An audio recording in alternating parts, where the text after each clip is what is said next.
Hi, and I'd like to welcome our viewers to another edition of Recovery Today. My name is John Winslow, and I am your host through PAC 14. I also am on the board of directors with Recovery Resource Center and in Salisbury, and also with the National Council on Alcoholism and Drug Dependence, Maryland's chapter. I also like to note each time in the introduction that I'm a person in long-term recovery, which for me means that I haven't had a drink or a drug now for over 42 years. And I say that to share with our viewers the message of hope and help, and that recovery does work. So today I have a guest, a fellow board member, Joe Morse, who is well known in the business community. And Joe, welcome to our show today. Thank you for inviting me, John. Glad to have you here with us today. Joe, to get things started, if you could tell us a little bit, I know you're a friend of mine, I know a little bit about your history, and you have a very rich history. Could you share a little bit about who you are, your story, and you're going to work your way up to what got you on the board of Recovery Resource Center? Yeah, I am the publisher editor of African American Pride magazine, and that covers all of Delmarva. Do a lot of community work in the African American community. I'm also very involved in small business development, and am the ex-retired CEO of Maryland Capital Enterprises, which is a regional business development office with offices in Salisbury and in Baltimore. So I do a lot of circulating around the community and am pretty much community involved. I also served on the board of Hudson Health Services, which is our local rehab office, for about 14 years. Addiction Treatment Center, local. Yes, it's the Addiction Treatment Center. So I learned a lot about the disease, but early on, I began drinking myself and was very good at holding my liquor. But a lot of people around me that I socialized with me had problems with it. So I became very aware that it could be a problem and started working voluntarily with trying to help people with their addiction problems. And I went on through college, where some of my people flunked out of college, party with me, and I managed to get through and graduate and go on to graduate school. So I was pretty successful in my drinking, but so a lot of people have problems with it, and that got me involved with trying to assist them. In the military was the same problem. I was an Air Force. You were going to bring up your military career. Yeah, I was an Air Force pilot, and I saw a lot of people with problems with that. Got out of the military and did a lot of working with veterans, and it's rampant throughout that too. So I was very aware that it's a problem, particularly in the African American community and generally. So that kind of piqued my interest and got me involved with recovery, and I've been involved with assisting people in recovery for 25 years now. That is fabulous. Congratulations, and thanks for your service. So how did you actually get onto the board? Does somebody that was currently on the board reach out to you, or somebody involved with the Recovery Resource Center? Yes, a guy I know who was also in the Air Force. They know him as Black Jack, but he was... I never met him, but I have heard his name. He's a legend, right? He is a legend, yes, yeah. Yeah, he was in recovery and also doing work with veterans and other people in recovery. And he served on both boards for quite a while. The Recovery Center, which at that time was SSACC. Right, known locally as the SAC Center. Right, yeah, he was involved with that board and also involved with the Hudson Health Services board. And he and I were both kind of concerned that there were no African Americans hardly involved in either of these efforts except for him. And he got ill and got involved with cancer treatment and asked me to serve in his place. And it went on from there. Discover when you get on those boards, it's hard to get off. And you know, that continues to be an issue and a concern. As a matter of fact, in one of our recent board of directors meetings, we had some discussion about the need for a diverse board of directors that is representative of the full range of folks that come and utilize services at the Recovery Resource Center. So we're looking to, with our nominating committee, to ensure that we and do our best to have the whole community well represented. Right. Yeah. So you've been with the board for a number of years now, I take it. Yes, I was with the board when it was SSACC. Then they went through a phase of changing the board around. Developing a new strategic plan. Developing a new strategic plan, renaming the organization into the Resource Recovery Center, and invited me back on the reconstituted board, probably for the same reason, because I had been involved in recovery for some time, and they needed some representation from our community. So this is not only a in terms of a sense of a civic duty for you, that there's a very personal aspect for you in your commitment, your passion to giving back to the recovery community, to include the way in which addiction has affected your life in a very personal way. Can you share with our audience about that? Yeah, definitely. My drinking became a problem itself at a certain phase of my life, and I decided to look into recovery, which is kind of humorous to me because I had been in management positions and dealt with employees that needed recovery and sent them to recovery, but never really understood what was going on myself until I got a taste of it and found that it does work if you allow it to work. Then it seemed, I'm not so sure if this isn't a disease that is inherited, because I also have sons and a daughter who got involved in addiction and tried to get them to get some recovery themselves. One of them, my daughter, has long-term recovery. She's in California. Now, see, I did not know that. Yes, That's great, yes. Always something else. And then I had a couple of sons who've had problems with addiction themselves, DWIs, so on and so forth, who have yet to find themselves in recovery. One of them is tasting it out now, and it's pretty rampant in my family. I have an uncle who died early in life, and back at that time they kind of kept these things from the kids, and later on I was to find out he had problems with addictions too, and I'm not sure if that was the cause of his death, but I got a suspect that he was. So I can look now at things I had witnessed when I was a kid and realize that that was addiction itself in many instances, and untreated addiction.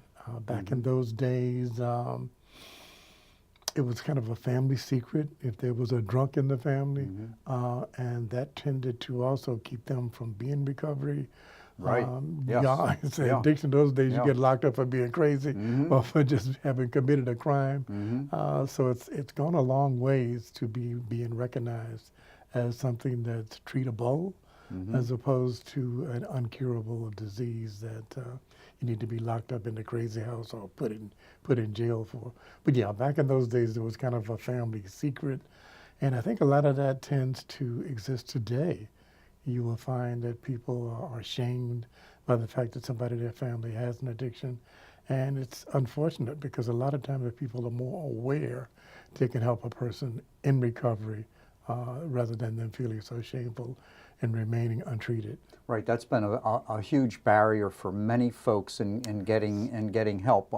In particular, many women, that the stigma, the shame is even compounded to a greater degree, generally speaking, than men, and has served to prevent them often from seeking help and entering into recovery. So for shows like we have here today with Recovery Today, having guests such as yourself to come on and share not only your personal story, that includes, family tragedies, family difficulties.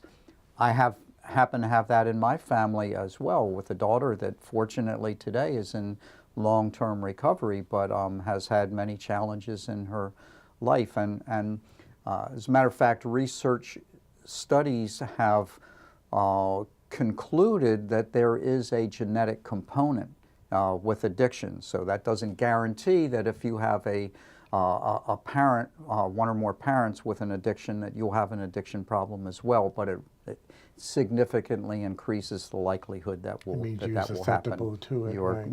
To a greater degree, yes. I had some people that were close to me in my family. One of them overdosed, not from alcoholism, but from being involved with painkillers and other drugs. And that person was highly educated in the professional life and thought he could handle the problem himself, even though I tried to get them involved with recovery. There was the shame factor, the pride factor of I can lick this disease on my own, and all of this that I think contributed to him ending up dead, as opposed to seeking training that's available. So I've been asked whether or not we have enough resources in this area for treatment.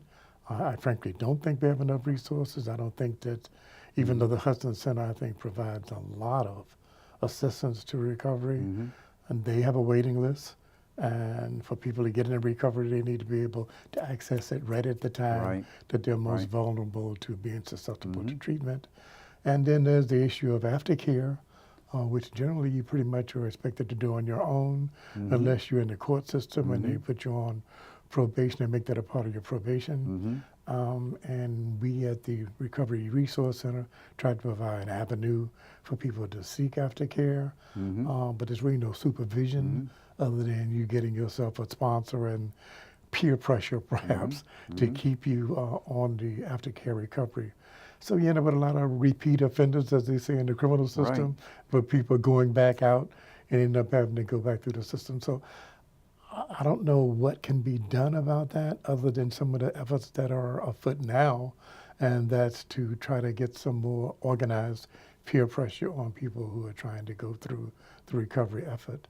A lot of people don't believe that it's a disease that you have to manage. As I think both you and I are aware of, you don't actually get cured. It's like diabetes, I like to equate it to. A lot of people think that you send your loved one to a rehab and they're going to come out fixed or cured. Exactly. It doesn't work that way. Right, and tempt them with a drink. Now you can handle a drink. Not really. And interestingly enough, there are also some recovery efforts that feel that way, that you can get cured, or that you can manage drinking. And of course, you and I think come from the school that don't believe that. We believe there's something that you have to abstain from. I think that those people who try to manage it still have the drink on their mind. And as a lot of people say, if you hang around the barbershop, you're subject to get a haircut. Exactly. So those resources still need to be beefed up, if you will. And it seems to be happening now that there's a lot of concern about overdoses with heroin and so on. I would just like to let our viewers know, if you're just tuning in, that you're watching Joe Morse, a local businessman, a well-respected man in the community, sharing his experience, strength, and hope with us about the what works with recovery. And we're talking about beyond the treatment experience and the great need. So this is, my name is John Winslow. I'm your host for Recovery Today on PAC 14, and going to continue with our interview with Joe, talking about the need for continual and additional resources, not only the beds needed for treatment, but the beds for, you mentioned continuing care, needs for folks that would include recovery housing also. For both men and women, and then women with children. There's a huge need for that, as I understand. Yeah, there's actually a program specifically designed for women with children, but it's limited in how many people they can handle too. I think it's based at the Village of Hope. And I guess it's still going on. And they take women who are pregnant and women who have small children that are in addiction and try to help them work through the system. But that's a very unique program to the area and I think to the country. And there's not enough beds there either. There's a lot of myths about addiction, and everybody's still hoping for this magic pill. They haven't invented that yet. I think they've done a lot of work on trying to come up with one. I'm sure that the drug companies are competing, trying to find a solution to that. But as far as we know today, there's no easy solution. I'm learning all of this on boards, of course, because we have some experts presenting information to us about that. I know at the Hudson Center, they do have a medical professional who can aid with the treatment with some drugs, but there's no cure Right. for that. They're also becoming much more aware of how to handle overdoses, and they have the monoxidil or whatever they call it. The And Narcan, yes. Narcan, right? And we're doing training to make people who are in situations where they might need to help somebody who's an overdose in that. We're trying to promote more wide use of that, and I know RRC is involved with that. So in the community, there are a lot of efforts that are going on, but there's also the issue of people being susceptible to help. That's really a problem. Parents being uneducated about what to do, people who are in addiction that are shooting up or working with people who are also doing something, don't know what to do when it happens, and they're concerned about the criminal element. So the police departments have now gotten to where they say if you holler for help, we won't arrest you for Thank goodness they're help. making a change with that rather than just trying to, as the, has become very commonly known, that concept of trying to arrest our way out of this problem that has failed miserably. Yeah, but you've you got a current administration who seems to be turning that around. Unfortunately, And the federal administration is being reflected on the local area. You're finding that prosecutors who used to begin to look the other way are now beginning to turn around and prosecute again, and so the fear is creeping back in. And unfortunately, oftentimes the African American community are prosecuted and charged and jailed in a greater proportion than with the white community. Oh yeah, we laugh in the African American community that the general community doesn't consider it a problem until white folks start dying. Yeah, So, and there's a lot of truth to that, unfortunately. Yeah, all of a sudden there's horrible. a big to-do about heroin overdoses, and we're like, that's been a problem in our community. All of a sudden it's paying attention to it. I'm like, well, I'm glad all of a sudden somebody's paying attention to it. But yeah, it's. But I know that's a real rough rub for a lot of folks, and from the African American communities, that until this epidemic hit, where was the it's been an holler for epidemic help? in our community. Yes. Some of that's the problem of the African American community. However, we tend to be more resistant to help and more ashamed of somebody. I think of somebody who has that problem. I'm actually from Tuskegee, Alabama, so I'm very familiar with the Tuskegee experiment, where the federal government actually endorsed experimenting on African Americans. Wasn't it? With syphilis, Yes, to try to find a cure for syphilis. And so we in my age group have probably passed that on to the generations behind us, that we don't know if you can really trust the medical community. Right. And then you've also got the macho pride of, I don't want to be in any kind of treatment. We can view psychological treatment as the guy laying on the couch. So what can be done? And we're just about out of time, but what can be done to help turn that around? Well, we have to continue to educate people that if you need help, seek help, rather than trying to ignore it and think you can handle a problem on your own. One good thing I think about the 12-step program is it recognizes that there may be other issues. And generally, addiction is a result of other problems. It's not just a desire to use drugs. It's generally to cover up some deeper issues. So when somebody stops using, they need to Still take a treat the deep other look issues. within themselves and address those issues. They could, if unaddressed, could end up resulting them, triggering for a relapse. Exactly. And then, of course, there's also the issue of once you treat one addiction, you may tend to have another addiction. You close one door and another door ends up opening up. If I stop drinking now, I become a chocoholic. Right, yes. Or a workaholic. Yes. So it's not an easy disease to understand anyway. So I think we have to be patient with that. People do need to learn the basic steps, and the main thing is to seek help. Joe, before we wrap this up, is there anything that you'd like to add, any unfinished pieces that you feel would be especially valuable to include with our interview today?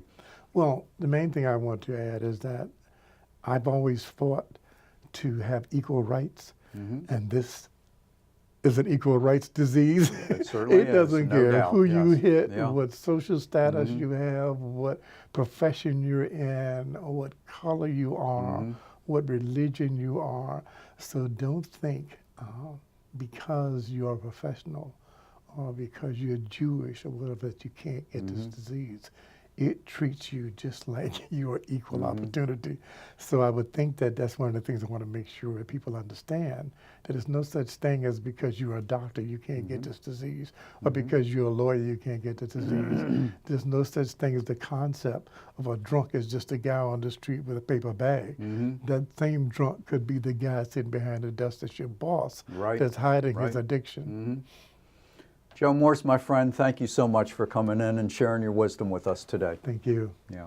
And I thank our viewers for tuning in. I invite you to tune in and look forward to our next edition that's going to be coming up in April. So thanks for tuning in to PAC 14 and watching Recovery Today. Your host again, John Winslow. Thank you.